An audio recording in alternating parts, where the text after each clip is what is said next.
Number 5. Clinton's health.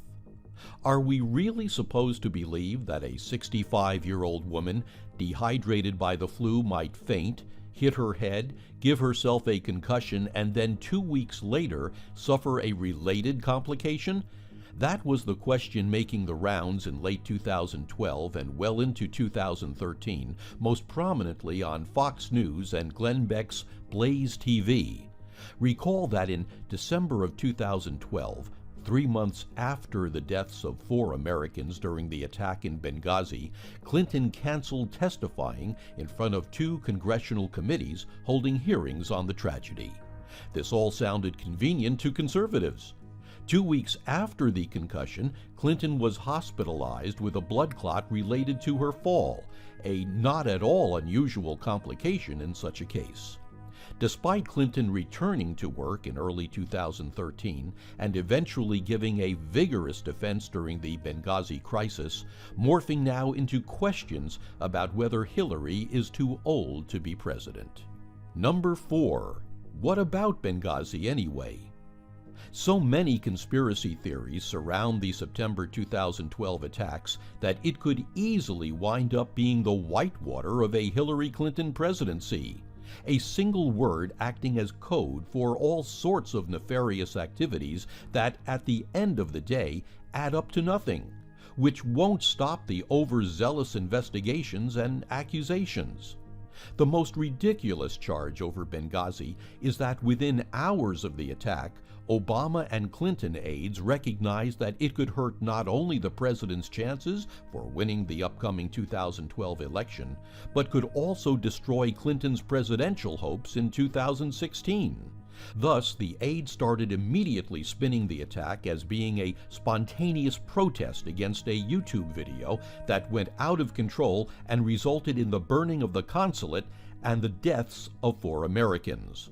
After 9 congressional investigations, one would think that there would be some evidence of this conspiracy.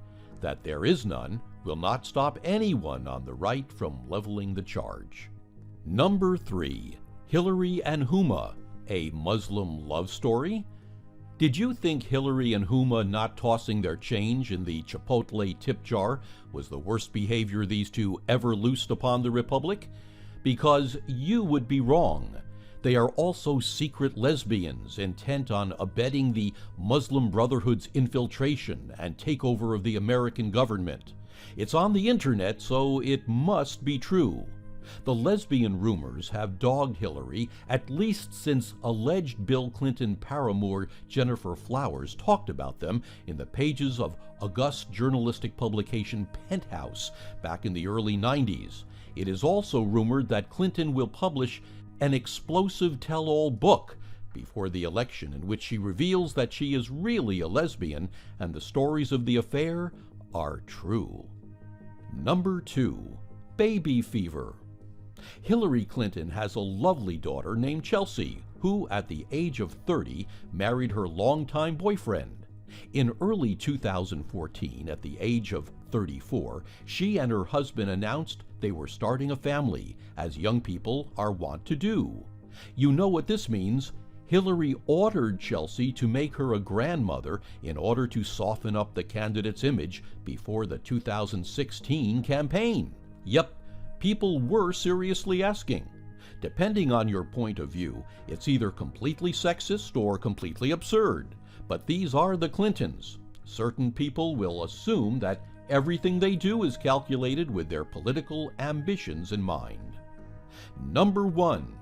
Speaking of young women in the Clintons' orbit. We all know the name Monica Lewinsky is going to pop up at some point in the months ahead. The one-time White House intern whose affair with Bill Clinton led to his impeachment has mostly lived a quiet life out of the spotlight since the utter absurdity that was the year 1998.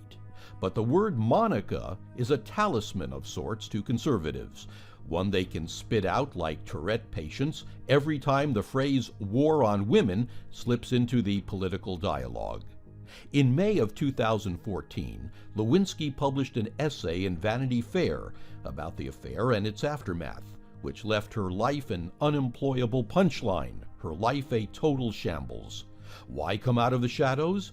Lewinsky wrote that she wanted to take back control of her own narrative and to speak up on behalf of others who have been bullied and vilified online, sometimes to the point of suicide. Or maybe she was set up by the Clintons, who used a friendly organ of the liberal media to get the old story out of the way as an issue long before the 2016 campaign kicks off. Opinions differ.